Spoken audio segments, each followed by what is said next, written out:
grande Dr. Fabosi. Tudo bom, Salles? Tudo bem? Queria te agradecer muito por ter aceitado esse convite. Imagina. Sensacional poder contar contigo, não só por ser um amigo de longa data, temos trabalhado junto, mas por ser uma grande referência, um cara que conhece muito do tema que a gente vai falar aqui. Tá? Antes de começar, vou fazer uma apresentação breve sobre o que é o canal Salezinho, as pessoas que estão entrando e não conhecem. Esse é um portal que fala sobre inovação em negócios, muito voltado a vendas. Então, a filosofia é que as pequenas e médias empresas têm capacidade de ser muito mais se elas decidirem inovar os seus negócios. Então, esse portal tem vários assuntos relacionados à inovação e as lives complementam esses conteúdos. Essa já é a nossa 17ª live. Nós já falamos sobre vários assuntos, sites, comércio eletrônico, mídias sociais, segurança digital e patrimonial. Falamos sobre vídeo colaboração, falamos sobre 5G, indústria 4.0, que também falamos um pouco de IoT nessa live. Falamos sobre drones com o nosso amigo em comum, Henrique de Freitas. Legal. Henrique, cara, manja muito de drone, foi uma das lives mais comentadas aí. Falamos sobre branding, empreendedorismo, consumo positivo, que são tendências de mercado. E também falamos sobre outras coisas envolvendo tecnologia, como cloud gaming. E na semana passada o tema foi vendas consultivas, foi uma live bem bacana. E hoje o nosso tema, o título da nossa live é a Internet das Coisas e as aplicações das máquinas inteligentes. E para falar sobre isso, o nosso convidado, Márcio Fabosi, vou fazer uma apresentação breve sobre o perfil profissional dele, para que as pessoas que não o conhecem não acharem que o cara caiu de paraquedas e está falando besteira aqui, né?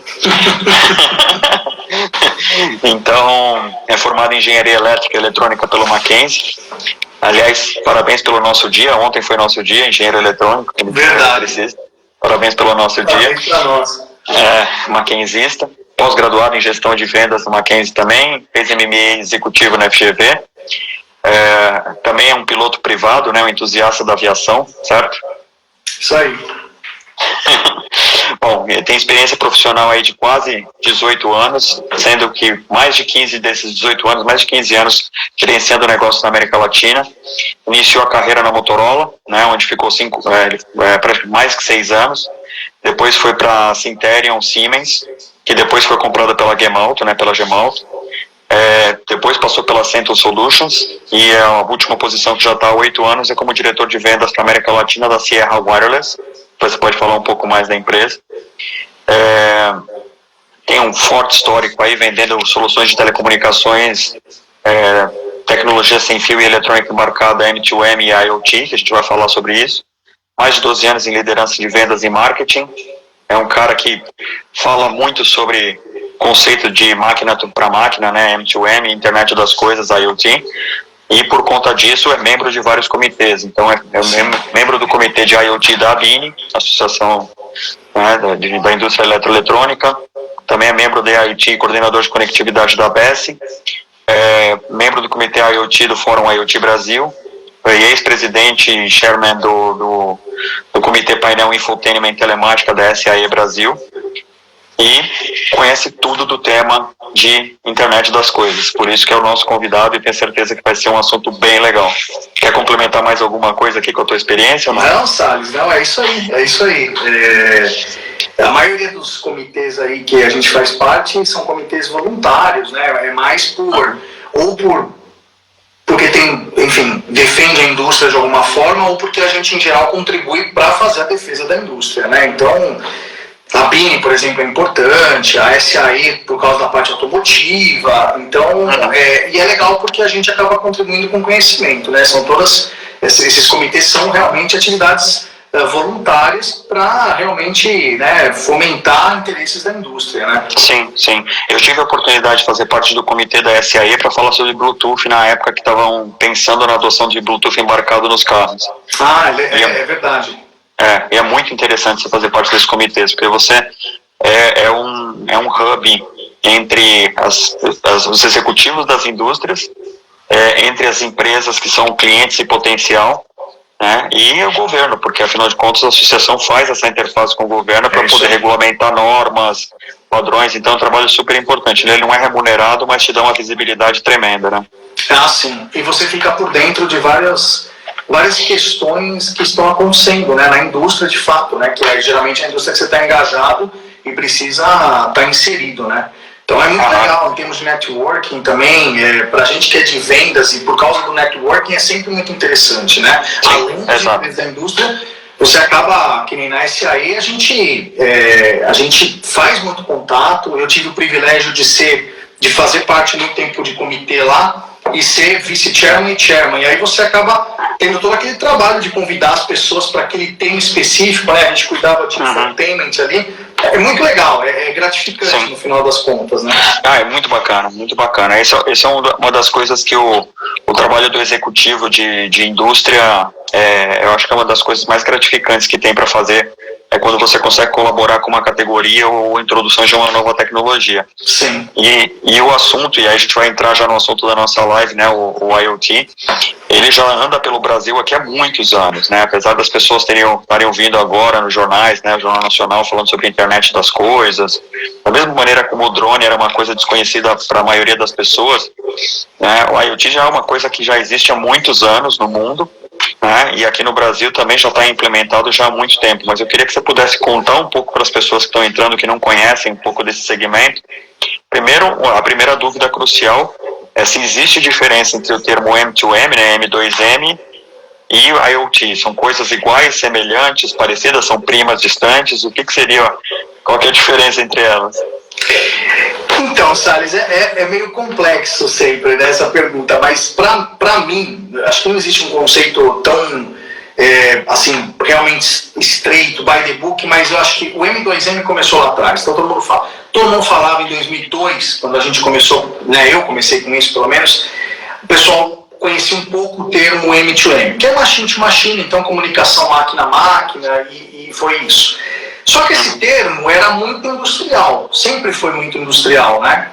E aí quando começou essas máquinas se comunicarem no nosso ambiente mais de consumo também, que aí são as casas com automação, inteligência embarcada, e a gente começou a falar de outras tecnologias que estão mais próximos até do nosso cotidiano como consumidor, eu acho que aí veio mais forte o termo IoT, né? O termo Internet das Coisas, que é muito abrangente. Então, hoje que nem a gente participa de fóruns internacionais e tudo mais, e aí você começa a ter IoT, né, Internet Industrial das Coisas.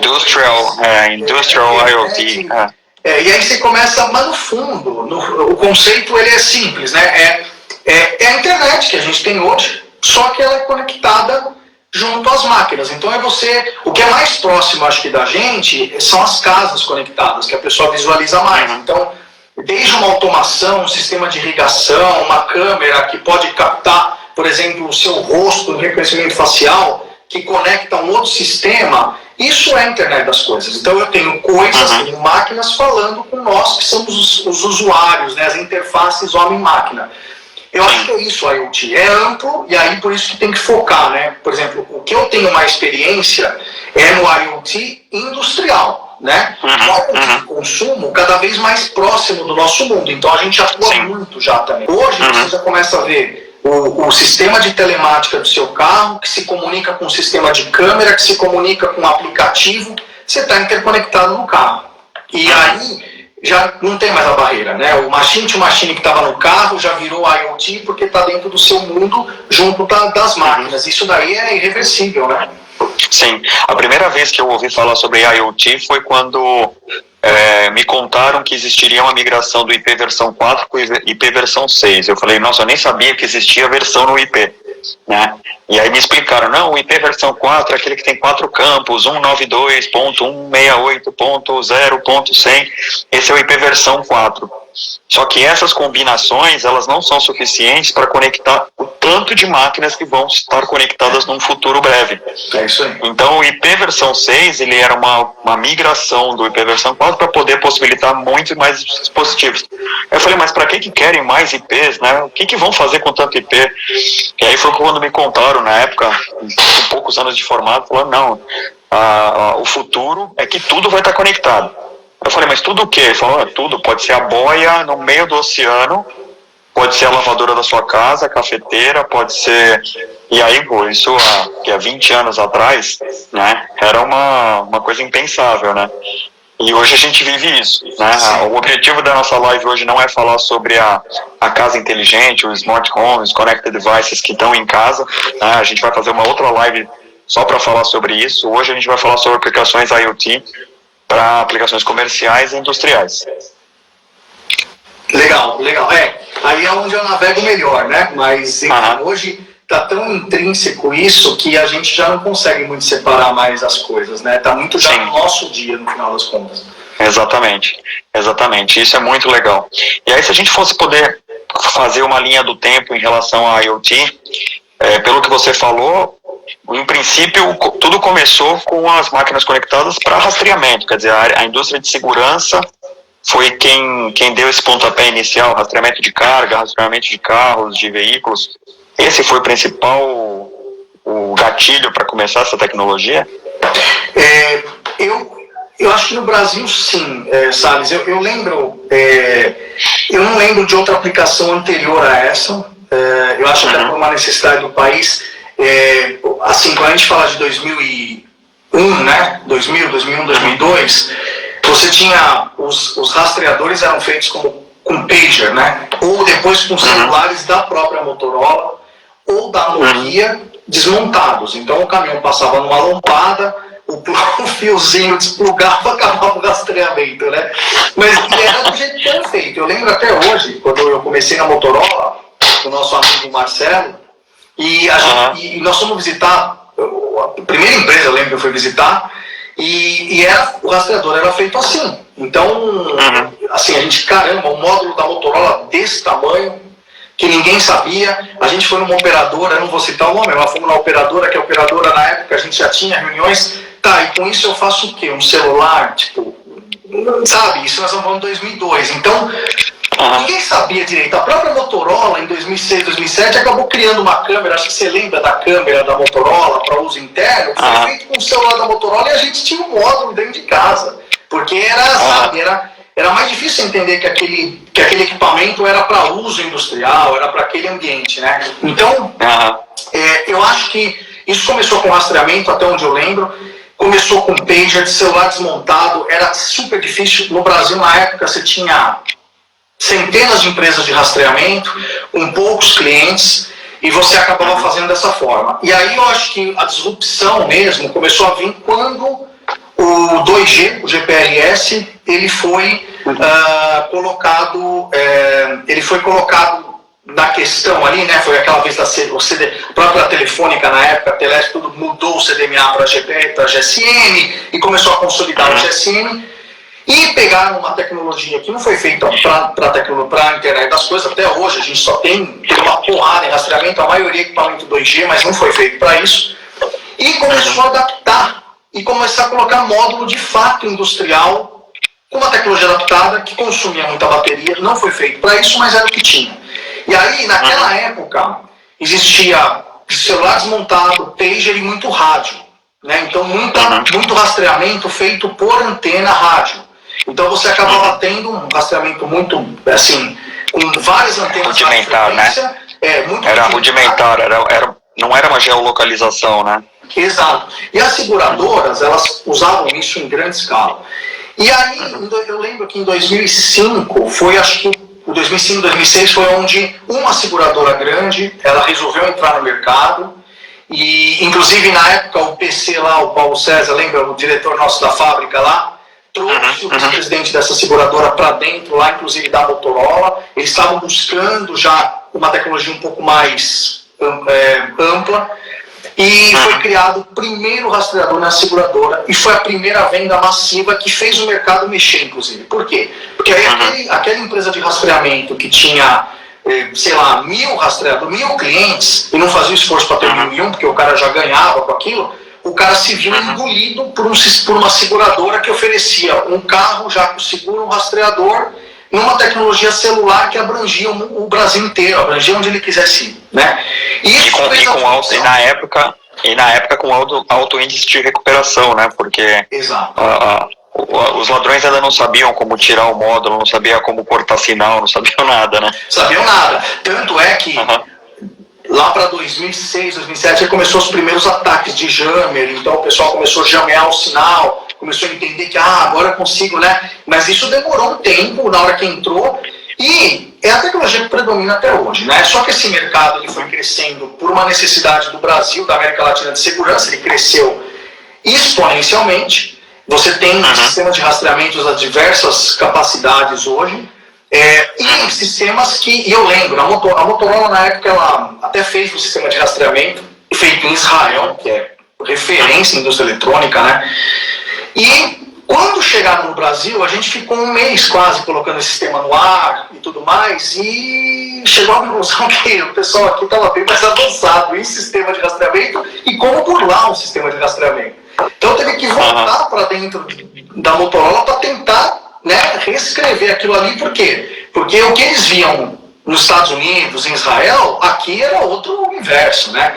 E aí, eu acho que esse sistema foi evoluindo, e se a gente pegar hoje, isso criou uma escala e uma evolução que é interessante de ver, por exemplo, as famosas listas de carga, né, que são colocados em equipamentos para monitorar uma carga de um ponto A até o ponto B, toda a inteligência que tem naquilo para evitar o roubo de uma televisão que tem para sua casa, por exemplo. Então isso foi evoluindo, e tamanho, né, o rastreador era desse tamanho aqui, e hoje você tem um negócio assim. Então, foi evoluindo muito.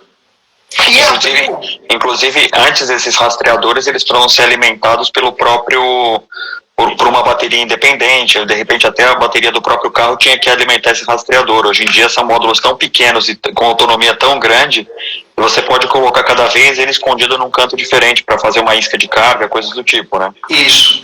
Isca, geralmente ela demora um ciclo de vida de mais de um mês, às vezes, porque é o ciclo do transporte. Então você acaba tendo sistemas inteligentes com uma bateria pequenininha que aguenta um bom tempo. Isso com a tecnologia que existe hoje. Hoje com a tecnologia já KTM, Narrowband, os 4G voltado para a internet das coisas, que é a primeira vez que acontece, que o 2G foi adaptado, o 3G foi adaptado, o 4G LTE é para grandes velocidades, o 4G LPWA, que é o Low Power Wide Area, esse sim te dá longevidade de bateria, que consome muito pouco, e te dá também uma capacidade de penetração maior. Então, com essas tecnologias, você consegue muito mais tempo, né? Por exemplo, porque bateria é um grande problema em qualquer aplicação, não deixa de ser na internet das coisas, porque o seu celular você põe para carregar. Um medidor de gás na rua, ele tem que sobreviver anos e anos daquele jeito, com aquela bateria que não tem de colocar energia, né?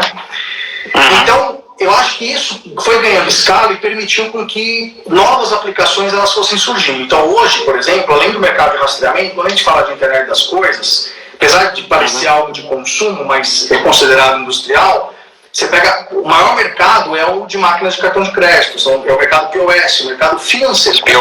O mercado financeiro brasileiro é muito evoluído e as aplicações são muito evoluídas, e o POS aqui, por uma questão até de segurança, porque precisa não ficar dando com dinheiro para cima e para baixo, o sistema evoluiu muito e você acaba tendo essas máquinas cada vez com mais autonomia, com mais aplicação. E aí você tem o N verticais, mas eu acho que tudo, pelo menos no Brasil, tudo nasceu um pouco do rastreamento e da necessidade realmente de se rastrear algo, mas um pouco mais industrial, porque isso está num carro, que legal. Você tem uma série de clientes ali que precisam ser, né? E aí, quer dizer, as pessoas que estão assistindo, que já ouviram falar no famoso IoT, na internet das coisas, nunca tinha associado essas duas aplicações. Primeiro, a aplicação de rastreamento, ou seja, qualquer carro hoje já sai com alguma coisa de rastreamento embutido.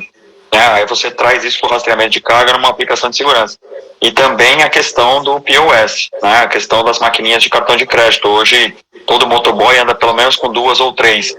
E isso também tem a tecnologia iOS por trás para que você possa fazer a comunicação do terminal com o servidor. Sim. E toda a parte de segurança, né? Tudo que você precisa ter num dispositivo IoT, né? Aqui no Brasil a gente não dá muita atenção para isso, deveria ser dado. Grandes indústrias já começam a pensar um pouco mais, mas você acaba tendo vários episódios, porque assim, quando estava um pouco o mercado, você falava assim, qual que é o intuito de você hackear um sistema? O intuito é porque você vai roubar uma carga de valor alto. Então o rastreamento sempre foi um problema, sempre foi algo que estava avançado em tecnologia, porque você tem que driblar a capacidade de roubo, né, de quadrilhas especializadas nisso. Nas outras aplicações, isso sempre teve, mas nunca teve um viés muito de segurança. Até você começar a ver um hackeamento de um Jeep da Fiat Chrysler sendo hackeado por um OBD2, um hospital na Califórnia invadido e tomaram um hospital. Isso tudo por onde? Por sistemas IoT, por sistemas de internet das coisas. Então, a parte de segurança, ela vem cada vez mais... Porque você começa a ter muito dispositivo conectado. Hoje em dia, você pensar na sua vida, sua vida depende do smartphone. Muitas vezes você tem 300 aplicativos e outros devices conectados que, dependendo do nível de automação da sua casa hoje, o cara invadiu ali, ele invadiu sua casa, né? Tem Exatamente, câmeras, né? Exato, a gente vai falar sobre isso quando for falar de IoT para casas, mas um dos cases bastante conhecidos é de hackers que são especializados em invadir sistemas IoT de aspirador de pó. Aquele aspirador de pó automatizado, ele tem todo o mapa da tua casa, né? E alguns deles tem até câmera e tem microfone. Então o cara consegue hackear aquele aspirador e consegue ouvir o que está acontecendo na casa, consegue a planta da casa inteira, consegue saber onde tem janela, onde tem porta. Então, assim, os criminosos cibernéticos, inclusive tem uma live falando sobre crimes cibernéticos aqui no nosso canal, eles se beneficiam justamente da falhas de segurança dos dispositivos IoT. Por isso que a tecnologia ela tem que sempre evoluir para proteger os dados das pessoas que estão trafegando nessas plataformas, né? É isso mesmo. E isso vai cada vez mais está intrínseco nos sistemas, né? Você precisa, por mais que você tenha a criptografia na tecnologia celular, tem tecnologia, porque IoT tem N tecnologias hoje, né? Antigamente você falava assim, que tecnologia que eu tenho? Tem o rádio, tem uma radiofrequência e tem o celular. Hoje você já tem várias, né? Mas algumas que o pessoal conhece bastante, LoRa, Sigfox, 4G celular, você tem a própria radiofrequência, então você começa a ter redes mesh, ou seja, redes que se falam, e umas têm mais segurança que a outra, né? Algumas têm mais segurança que outras, até porque umas têm aplicações para uso, por exemplo, nós vamos ter um sistema de iluminação num bairro, mas aquele sistema ele não tem tanta segurança. O sistema que manda a informação para a nuvem, sim, mas o cara pode invadir aquele sistema local. Então você acaba tendo várias aplicações, cresceu muito. O que é bacana, eu acho assim, é que há 10 anos atrás você falava de poucas aplicações, né? Quando a gente falava de M2M, de IoT, você falava do quê? Rastreamento, alarme residencial. Bom, automotivo sempre teve, né? Mas não do jeito que é hoje, mas sempre teve um pouco de... né? Eu queria entrar um pouco mais no detalhe. Eu quero entrar um pouco mais no detalhe de telemática de automotivo, que é uma vertical super interessante. Mas continuando o raciocínio, e aí você tinha câmeras, né? Câmeras de monitoramento. Hoje você já tem... Hoje, se a gente pegar usos que, pelo menos eu conheço, devem ter vários outros, mas que eu conheço no Brasil, não precisa nem ser tanto para fora, mas você acaba tendo agronegócio, você acaba tendo medicina inteligente, conservadores de vacina, com tecnologia tecnologias remotas, você acaba tendo a própria parte de segurança de câmeras muito mais evoluída com inteligência artificial, você começa a ter o rastreamento, que é o grande volume de custo baixo para rastreamento de veículos ou cargas, mas você tem sistemas já integrados que falam com câmeras, que propõem outras coisas, inclusive sistema de telemática. E outras aplicações que a gente vê que são bacanas, rastreamento de animal, né? Saúde do animal, o nosso próprio relógio inteligente não deixa de ser uma IoT, né? Sim, também. Eu quero falar sobre isso também, mas se a gente fosse dentro dessa linha do tempo que a gente falou que começou com rastreamento, a partir do momento que você tem o rastreamento dentro do carro, foi uma evolução do segmento automotivo crescer rapidamente em outras direções com o IoT. Então, a telemática dentro do segmento automotivo foi um próximo passo, digamos assim, que hoje está bem evoluído. Eu acho que combinou, né, Salles? Eu acho que a gente, o sistema automotivo, no começo, ele era muito... Se a gente pensar no infotainment, né, o sistema de multimídia, de rastreamento, você tinha um sistema de rastreamento, né, você tinha alguma coisa ali de multimídia, mas hoje eles são um conjunto só, é o que você falou, é uma evolução. Então você pega sistemas bem conhecidos como o OnStar e outros mais evoluídos, né, o OnStar da General Motors, que é bem conhecido, mas tem tantos outros, que você acaba tendo o rastreamento como uma ponta do que ele faz. Então, é que muita gente fala assim, poxa, eu tenho um CarPlay no meu carro, um Android Auto. Isso daí é um sistema legal de multimídia, mas quase que um espelhamento do teu telefone, né? Agora, existem os veículos, que nem você pega um sistema OnStar ou um outro, aí você acaba tendo uma parte muito legal, que é a parte do veículo, e que não depende do seu celular, até porque você não pode depender do celular, né? Você sofre um acidente, você depender do seu celular estar pareado por Bluetooth para mandar um sinal, você está perdido, você pode morrer de fome. Você está de cabeça para baixo, você fala, opa, esqueci de parear o celular, deixa eu parear agora. Já escapou o cabo USB, né? Então você começa a ter esses sistemas que fazem o quê? Predição remota, então você só consegue ver a parte de manutenção, você consegue ter informações do motor, você consegue ter informações do nível de combustível, vários sensores, que isso não tem a ver com a parte que a gente conhece bem, que é aquela interface de usuário. Então você pega hoje um sistema, até foi muito legal na SAE, eu convidei o diretor de engenharia da GM para falar lá no painel, acho que faz uns 3 anos atrás. E ele foi explicar o sistema OnStar, porque o pessoal falava muito, eu falo com uma concierge, com alguém que eu vou fazer uma reserva de um restaurante japonês, tá? Mas o que tem por trás? Não é isso, isso é uma parte pequena do sistema. Então, toda a parte de rastreamento está lá. Se roubarem o seu carro, o sistema está integrado.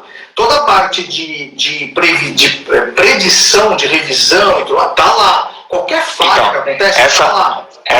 Essa parte de manutenção preditiva, né, de manutenção preventiva, efetivamente ela funciona, quer dizer, o veículo está todo conectado, existem sensores espalhados por todo o veículo conectado via uma rede de satélite ou uma rede celular para mandar informações para o fabricante, para ele acompanhar na frota inteira que ele botou na rua se está tendo um desgaste acima ou abaixo de cada componente. Isso efetivamente acontece? Existe. Não é de cada componente, mas é assim, a tecnologia usada, de fato, ela é celular, né? Porque é uma tecnologia que abrange qualquer lugar, no final das contas, a tecnologia que está lá, em geral, é celular. Para veículo, para caminhão já é diferente. Caminhão também tem satélite muitas vezes, mas aí você tem um bem com valor maior, que vale a pena você ter um satélite, porque ele trafega em rodovias, aí, lugares que precisa de um... Geralmente é porque ele está fazendo uma telemetria pesada, e inclusive envolvendo a carga que ele está levando. No carro, é celular, né? E aí você acaba tendo a manutenção, porque o sistema, o cano do veículo, o sistema nervoso do veículo está conectado naquele sistema. Então, qualquer falha, você vai ter aquela informação no teu aplicativo, em tempo real. A parte de manutenção também está indo para autorizada no final, né, fazer a manutenção com você, inclusive algumas vezes com a montadora. O que também existe muito, que ainda não é tão explorado no Brasil, mas por outros problemas, né? Tem problemas um pouco às vezes mais embaixo do que a gente imagina, não é nem tecnológico, o tecnológico já existe, é o seguro telemático. Então você acaba tendo toda essa informação para poder fazer o quê? Para poder fazer um seguro telemático, um pay-per-use, o que seja, mas que na Itália é muito famoso, em outros lugares, que é: eu vou te cobrar o seguro conforme você usa. Não faz sentido Salles ir da casa para o trabalho, do trabalho para casa, vir num lugar seguro e pagar X porque, sei lá, por causa do carro, um questionário, que seja. Então você acaba... E também sistemas antifraude, né? Porque aí você começa a ter com perfil de condução, você sabe como o Salles dirigiu, você sabe como ele está freando, como ele está acelerando, se tiver uma batida, onde foi a batida. Então isso já existe, inclusive é explorado aqui, mas poderia ser explorado mais, mas existe. Então, legal. O que eu acho é que a gente tem tanta tecnologia hoje que você tem um mercado de altíssimo volume e o custo é importante, e você tem um outro mercado que é de adição de valor. E aí esse mercado você busca serviços adicionando valores em sistemas que te dão um valor, né, dependendo muito do nicho que você está. Como a gente falou aqui, caminhões de alto valor, sistemas embarcados desde a montadora. Então, como é óbvio, quando ele te entrega um carro, que nem a gente falou do OnStar, mas poderia ser qualquer outro sistema, você tem que ativar o serviço, óbvio, né? Você não pagar pelo serviço, o sistema está ali, mas ele não vai te dar essa informação, né? Sim. Mas isso cada vez acontece mais, né? E as montadoras elas buscam cada vez mais modelos de negócio para te fazer assinar o serviço, né? Que é de interesse deles também. E assim, eu vejo muito o IoT como uma tecnologia para você para questões logísticas, por exemplo. Cada vez a logística passa a ser um diferencial competitivo das empresas, independente do porte, independente do segmento. Quer dizer, otimização de rotas, otimização de recursos de caminhões, de motoristas, de vans. Você não mandar um veículo grande onde você poderia fazer um pequeno. Quer dizer, todo esse conhecimento de rotas de tráfego, ele passa por dispositivos IoT que estão conectados nesses veículos, né? Passam e cada vez, isso daí cada vez mais vai gerando inteligência, né? Antigamente eram sistemas offline, né? Então você não gerava inteligência na nuvem que pudesse fazer alguma coisa em cima daquilo. Hoje gera-se muito, né? Então desde você usar um Waze, que é algo bem do nosso dia a dia, mas que não deixa de ser o mesmo conceito, até você ter sistemas realmente que usam isso para roteirização, para poder fazer uso. Por exemplo, a gente tem transportadores que fazem uso disso para poder utilizar a roteirização e também para ver o perfil de condução daquele condutor. Então hoje o cara sabe, a gente vê clientes hoje que fazem sistemas para, no final do mês, o gestor da frota, ele tem 20 caminhões, ele sabe como conduzir o João, o Pedro, quem for, ele sabe. Então, você acaba tendo, óbvio, sistemas voltados para a segurança, mas que você consegue tirar um pouco mais fazendo uma telemetria mais pesada. E no veículo, é a mesma coisa, só que aí isso é importante para você, é importante para a montadora, e você acaba tendo uma mudança no modelo de negócio, porque você acaba pagando um pouco pelo uso. Acho que é aí que vai chegar. A gente já vê isso na Europa acontecendo há muito tempo, nos Estados Unidos acontece, aqui ainda está acontecendo, mas isso é uma tendência, né? Até porque tudo, ainda mais acho que a pandemia acelerou isso, mas tudo cada vez está voltado cada vez mais para quê? Para serviço.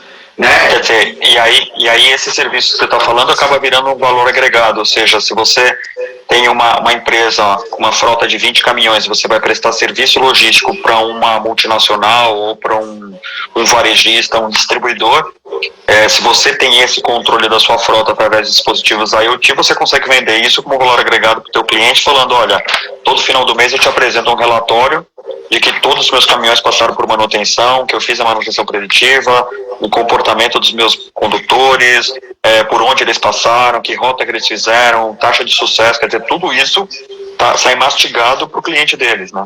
Exatamente. Cada vez mais é a busca por informação, né? As grandes organizações, se a gente pegar as grandes organizações, uma Amazon, que seja, você vê que a briga é na informação. Então, não interessa o dispositivo que eu estou usando, aquilo é um meio, não interessa o que eu estou fazendo aqui, né, no layer mais assim de equipamento, mas me interessa a informação, porque o que interessa ao Famosi, ao Salles, não é olhar um dashboard ali cheio de informação para eu ficar tomando uma decisão. É importante. O que mais interessa é aquilo me mostrar uma tendência, ou me mostrar o que realmente está acontecendo para eu tomar uma decisão. Né? E isso tem muito a ver com, eu acho que o IoT tem um papel fundamental, é a base de tudo, para você ter sistemas de machine learning, inteligência artificial, fazendo esse trabalho por trás. Mas o IoT é o layer, por isso que a briga hoje no IoT, que eu vejo muito, é a briga por, não é preço, mas é ter sensores numa tecnologia que eu consiga colocar o máximo de sensores em tudo quanto é carro. Porque aí eu consigo ter cada vez mais informação e consigo trabalhar essa informação pro business, né? Para a pessoa ou para o negócio da pessoa. Aí vem uma questão de conceito. Para quem ainda não entendeu muito bem como funciona o IoT, ele é composto por duas, digamos, é uma casadinha. Você tem, por um lado, a parte de trás é a parte de comunicação, né, onde você tem toda a comunicação ida e volta para alguma máquina ou para algum servidor, mas a parte da frente são sensoramentos, quer dizer, você tem vários sensores que se aplicam em verticais diferentes. Então, uma das aplicações que a gente estava conversando anteriormente era a aplicação da monitoramento de barragens, né, que você me comentou que as barragens da Vale lá em Minas, eles eram usados sensores muito mais rudimentares. Tanto é que eles não dispararam avisos, não dispararam alarmes, e com aplicações de IoT você passa a ter um sensoramento muito mais eficiente em tempo real, né? Como é que funciona esse tipo de aplicação? Isso é uma aplicação legal, sabe? Isso é um exemplo bacana que você deu, porque assim, o IoT cada vez mais, né, esses dispositivos, eles vêm para resolver um problema nosso, do cotidiano ou da indústria, né? Então, eu vou citar dois exemplos, esse que você falou e mais um na sequência, só para ilustrar um pouquinho, por exemplo, da área de saúde.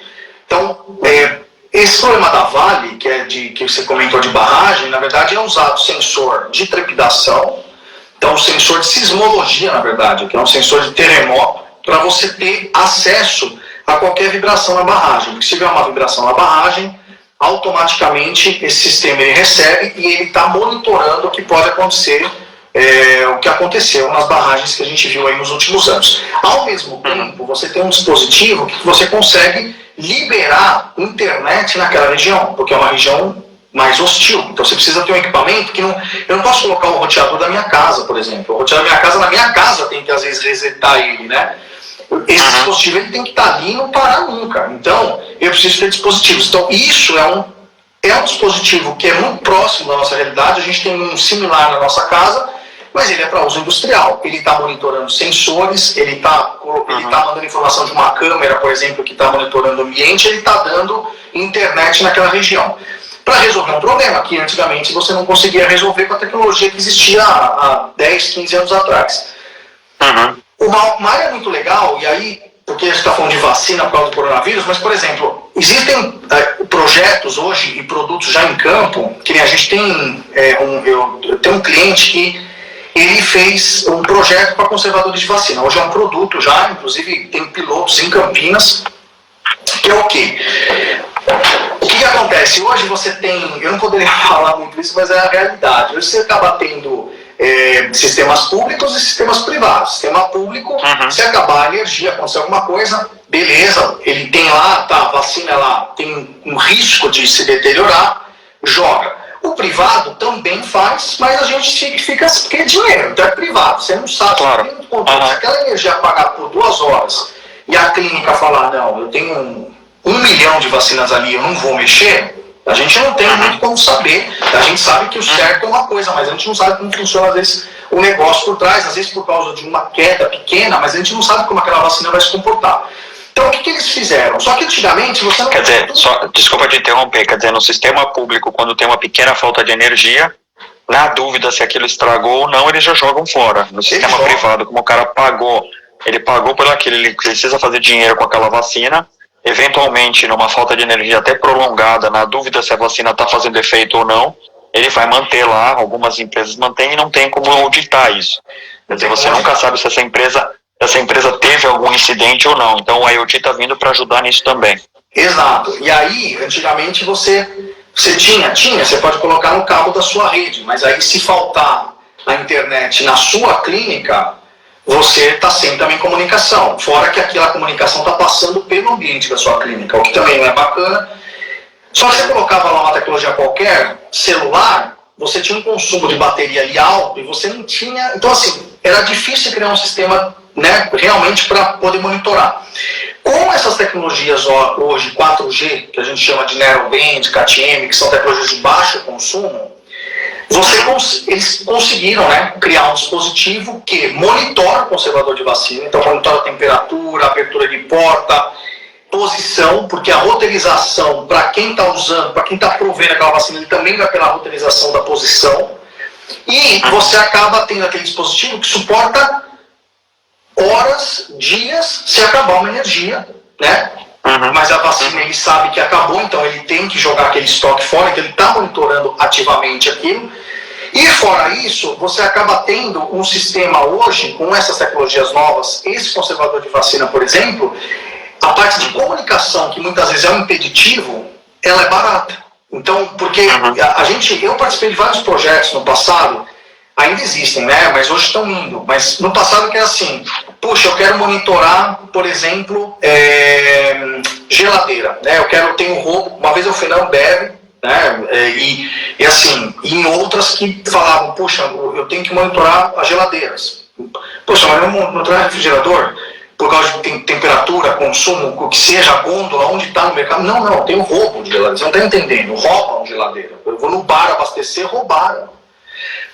Então, só que, pô, é interessante e é verdade, né? O cara fala assim, olha, eu tenho 4, 5% de roubo no ano disso daí. Isso não é possível, né? E de fato era. E aí, o que eles pensam? Não, já que eu estou colocando um sistema para monitorar a geladeira, eu também monitoro a temperatura. Eu monitoro, por exemplo, um sensor de presença, porque se eu estou dentro do supermercado, eu sei se está bem posicionado aquela geladeira dentro do supermercado. Então você consegue fazer algumas brincadeiras. Qual que foi o problema sempre? O problema não era o dispositivo. O problema sempre foi na comunicação. Porque você fala, bom, se eu pagar X reais por mês pela comunicação, eu prefiro que roubem a geladeira. Porque aí não fecha a conta. Hoje, com essas tecnologias, você tem uma comunicação muito mais barata, o que permite você ter vários sistemas que consigam monitorar. Uma geladeira, que consiga monitorar várias outras. E aí, quando a gente vai para o nosso universo de rastreamento, que a gente comentou, você começa a ver, por exemplo, empresas grandes olhando para esse segmento já. Você pega a Apple aí, a Apple está lançando aquele AirTag, acho que é tag alguma coisa, que é o quê? É um tag de rastreamento de objetos. Ela vai entrar no universo, não rastreador veicular, mas de rastreamento de objetos. Ela quer que eu rastreie, por exemplo, um MacBook. Ela quer que eu rastreie um valor alto, óbvio, atrelado ao meu telefone. Eu quero que o meu telefone seja um meio para rastrear esse objeto. Mas você vê. Sim.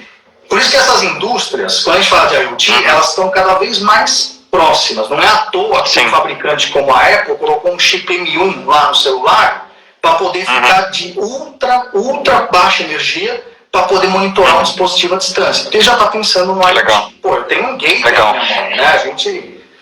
Legal. Existem várias aplicações de IoT relacionadas a controle de água, esgoto, fornecimento de energia. Você tem algum case que você gostaria de compartilhar? Né? Utilities. Sim, pessoal do Utilities, senão vai apitar aqui. Eu tenho vários, na verdade. A gente tem... o Utilities ele é amplo, né? A gente, há muitos anos, a gente tem sistemas de telemetria de energia. Isso é mais famoso. Primeiro, porque um medidor de energia, ele está conectado na energia. Então você não tem problema de bateria, que existia lá atrás. Então começou assim. Hoje, você já com essas tecnologias, você já começa a ter vários medidores, inclusive shopping center, onde a caixa d'água é medida, né, o nível da caixa d'água, porque a própria administradora do shopping tem multa se deixar faltar água. Você começa a ter os medidores de gás. Então tem vários projetos hoje de medição de gás, medição de água e própria medição de energia, que hoje você consegue. Por quê? Porque hoje a tecnologia celular, quando a gente fala de um Narrowband IoT, ou mesmo tecnologias proprietárias como o LoRa, Sigfox, você acaba tendo um dispositivo, um medidor de gás que dura 10 anos ali com a bateria. Então eu não tenho mais um problema, porque eu preciso manter aquilo por 10 anos. Legal. Então isso foi evoluindo muito tecnologicamente e você começa a ter esses dispositivos espalhados, que a parte de venda é interessante, porque você não está vendendo um dispositivo, muitas vezes você está vendendo um saving de uma perda. Então eu lembro até hoje, há anos atrás, em 2005, 2004, não lembro, na Motorola também, a gente atendia um cliente que foi o primeiro projeto no Rio de Janeiro de medição de energia. E na época eram sistemas muito mais caros. Mas o que foi vendido na época? Tá bom, eu vou colocar esse sistema. Se eu em 3 meses te der um saving de 1 milhão, você me faz um share dessa porcentagem do saving. Sim, profit sharing. Ninguém sabia, ninguém imaginava. E aí, no final, não era 1 milhão de perda, era o triplo. Sim. Por quê? Porque existiam fraudes e fraudes e fraudes em cima do sistema elétrico. Hoje é a mesma coisa, em outros sistemas, né? Água e esgoto, por exemplo, tem demais, né? Demais. Tem muita perda de receita com água e esgoto por tubulação quebrada, ligação clandestina, coisas que o fornecedor não consegue controlar. Quer dizer, com esses dispositivos ele passa a controlar. Não, e tem coisas que você descobre, é muito legal o IoT, porque você trata com vários clientes, ou várias empresas, ou várias pessoas, a gente está trocando ideia aqui, e a gente descobre coisas que a gente não pode imaginar. Coisas características do Brasil, ou de países às vezes subdesenvolvidos, e coisas de países envolvidos que também tem o mesmo problema. Por exemplo, a gente teve uma reunião, eu tive uma reunião com um cliente há 1 mês e meio atrás, e ele trabalha muito com uma grande distribuidora de energia que está aqui perto da gente, né, a Enel. E conversando, porque eles estão implementando sistemas de quê? De medição. Não é só medição do medidor, mas, por exemplo, gestão de religadora. Hoje o cara não faz a religação não faz o desligamento num bairro, muitas vezes com o técnico em campo, que é uma perda enorme. Não, ele faz remotamente, ele vai lá, chaveia remoto, desliga uma região que ele precisa, faz a manutenção que ele precisa e desliga de novo. Então, isso é feito já remotamente em vários lugares. E eles têm esses sistemas. E a gente conversando, ele falou assim, não, mas você sabe o que os caras estão querendo? Eu lembrei até de onde eu moro, porque vira e mexe acaba a luz, e aí ele chega e entra lá dentro das tubulações subterrâneas, e a gente vê que o problema está ali, né?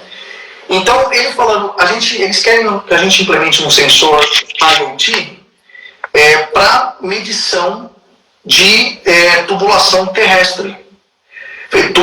Bueiro, não bueiro, né? Bueiro de lixo, mas o boca bueiro... de lobo. Então, não a boca de lobo, eles chamam de bueiro, mas eu acho que deve ter outro nome, que é realmente a tampa que tem toda a tubulação elétrica por baixo. Então, o pessoal vai entrar lá, você imagina, tá passando 100 mil volts ali dentro, um cabo enorme, que é a tubulação que passa subterrânea. Eu falei, mas monitorar para quê? Né? Ele falou assim, então, eu vou te contar o que acontece, porque você vai ficar um pouco espantado. Eu falei, eu já, pelo que você está falando, eu já imagino, né, que eu vou ficar. Os caras vão fazer, o cara tem um problema de energia, cai energia num bairro. Aí ele vai lá e fala, bom, já não sabe o que está acontecendo, vai a equipe de campo deles, chega, vê que o problema é subterrâneo, vai lá onde tem a caixa de entrada e abre. Quando ele abre, ele às vezes encontra uma pessoa sem carro, né, um mendigo, uma pessoa sem casa morta lá dentro. Você fala, não é possível. Você fala, como assim? Ele falou, cara, São Paulo esfria, os caras entram lá dentro, por quê? Porque é quente, é seguro, é quente, o cara entra lá dentro e mora lá dentro por um tempo. Só que ali está passando 100 mil volts e está passando tubulações enormes ali dentro. E de vez em quando algum toca. Constante não deve. Literalmente frita. E aí apaga o bairro inteiro. A gente, quando chega lá, não consegue fazer a manutenção. E aí vem a reclamação falando que demoraram um dia para restabelecer energia. Por quê? Tem uma pessoa morta, ele não pode entrar. Então tem que chamar IML. Tem que chamar IML. Tem todo o processo para depois entrar. Putz, Quer dizer, você colocando o sensor na tampa, sempre que alguém abre, se não tiver associado a uma ordem de serviço, é porque alguém invadiu.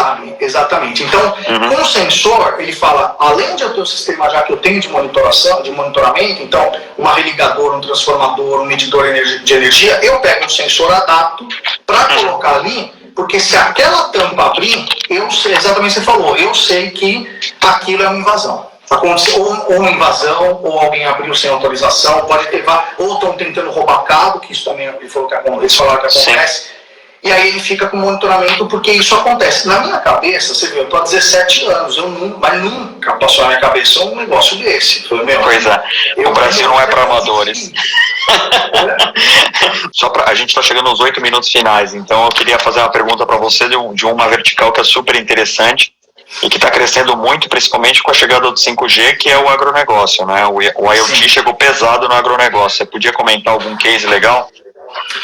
Então, Salles, tem cases atuais, a gente trabalha com clientes que fazem, por exemplo, eles têm sondas em fazendas, que a tecnologia celular já permite, ou algumas tecnologias mesh, né, permitem, e eles monitoram nível de solo, pH de solo, níveis de vento, eles fazem predição de clima, inclusive, né, sondas que fazem predição em fazendas e áreas agrícolas, onde você precisa ter o tratamento agrícola adequado. E hoje, de novo, por causa das tecnologias mais baratas e por causa da inteligência por trás, você consegue colocar isso no agronegócio, né? Que, aliás, é extremamente evoluído.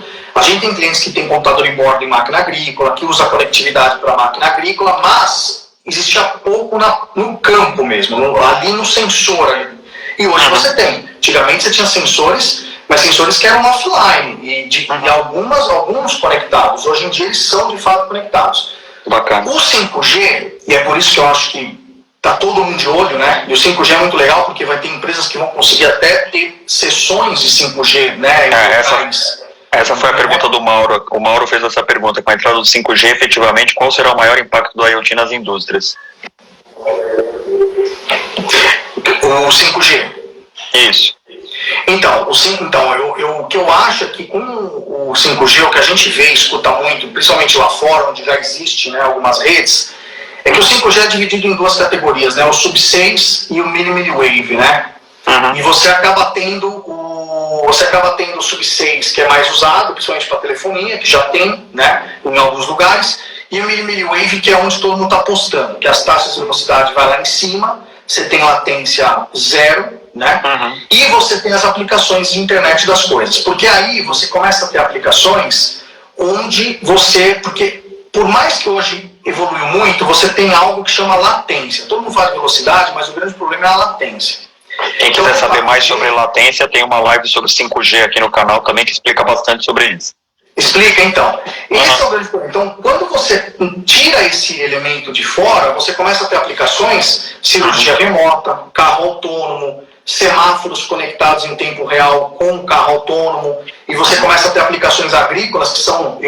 há 2 anos atrás, a gente viu uma apresentação de um fabricante de máquinas agrícolas grande, né, a CNH, mostrando a máquina agrícola aqui no Brasil totalmente autônoma, mas ainda controlada de forma offline. Então você programa e ela faz.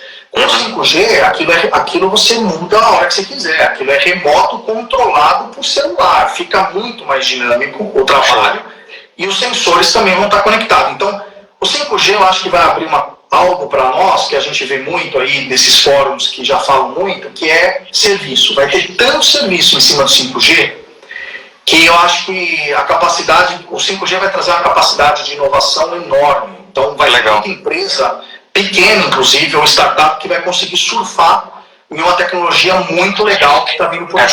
Essa era justamente a minha próxima pergunta. A gente fala muito aqui com o pequeno e médio empresário, né? Existem, pelo que você está falando, inúmeras oportunidades para quem quer apostar nessas tecnologias. Quer dizer, empresas que nem estão sonhando em surfar nesse mercado, mas só pela proximidade que ela tem com clientes nessa área, ela poderia começar a considerar ser um integrador, ser uma revenda de valor agregado, ou até mesmo criar um modelo de negócio em paralelo com o negócio atual dela, usando esses sensores, usando essa tecnologia para crescer num segmento que vai se abrir por aqui, né? Com certeza, Salles. E hoje a gente vê demais, tá? Eu presenciei startup que começou com praticamente nada e hoje fatura milhões dentro do universo IoT, porque teve foco, nicho, achou uma oportunidade e é óbvio, no IoT você tem que estar muito conectado do ponto de vista tecnológico, porque avança muito rápido. Então hoje, uma decisão às vezes, que tecnologia eu vou usar para entrar no meu negócio, ela pode ser a chave para você morrer ou para você estourar. Então, a veia tecnológica é forte, né? Não é só saber vender muito, ou não é só você ter um modelo de negócio, mas a tecnologia ela pode impactar, e a gente já viu isso acontecer N vezes, né? Então, antigamente você não tinha opção. Então, você sobrevivia naquilo. Hoje existem várias opções. Então, a decisão tecnológica é importante, mas tem N aplicações que a gente vê. Hoje a gente tem, por exemplo, parceiros e tudo mais que tem milhões de linhas aí, milhões de conexões e tudo, que você fala, puxa vida, só em IoT, não foca em nada, não existe o Salles sendo atendido, não existe o Fabot sendo atendido, é IoT puro. E você fala, poxa, milhões de conexões, milhões, né, centenas de milhares de devices sendo comercializados. Por quê? Porque achou uma veia que é necessário. A veia, você falou muito de segurança, eu sei que você teve uma live aí também com o Leandro, né? Acho que é o Leandro da Graber, não foi? Sim.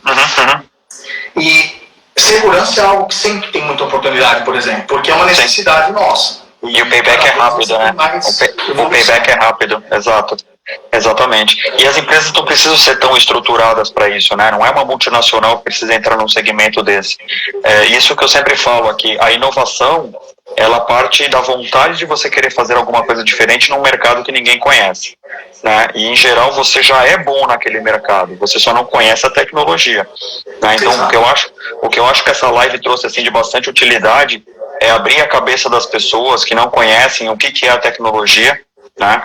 Saber que existem infinidades, possibilidades mil dentro desse universo e que isso é só o começo, né? É só o começo. E a gente fica um pouco contente, porque está há tantos anos nisso, e a gente vê a evolução, né? Hoje eu acho que o grande desafio, na minha opinião, é você escolher, é você entender, óbvio, do seu negócio, você sempre tem que entender do seu negócio, mas você entender do seu negócio e entender onde que a tecnologia vai poder te impactar, não só pro custo e tudo mais, que é muito importante, mas te impactar e te alavancar dentro do seu negócio. Então, ela realmente, você usar isso, porque tem N possibilidades. E N verticais, e a gente atende muito startup, porque a gente não fala, puxa vida, ninguém pensou nisso, né? Ninguém criou um dispositivo assim. Então, tem muita oportunidade. Tem mercados que são muito saturados, a gente conhece. Mercado mesmo de telefonia é muito saturado, né? Exato. O IoT te dá liberdade para muita coisa. Show de bola, cara. Estamos chegando nos nossos segundos finais. Queria te agradecer muito pela presença. Não, eu que agradeço, Salles. Agradeço todo mundo que conectou, que está assistindo aqui ao vivo. Até sexta-feira esse vídeo na íntegra vai estar disponível lá no portal Salesin, com um artigo, com links para páginas que o Fabosi está falando aqui, alguns cases que ele também mencionou. Então, espero que todos tenham gostado. Eu adorei, aprendi pra caramba. Te agradeço mais uma vez aí. Obrigado, Salles. Vamos marcar outro café, hein? Lá onde você me levou, que é muito bom. Legal. Valeu, Fabosinho. Um abração. Legal, Salles. Obrigado a todos. Obrigado, gente. Tchau. Tchau, um abraço.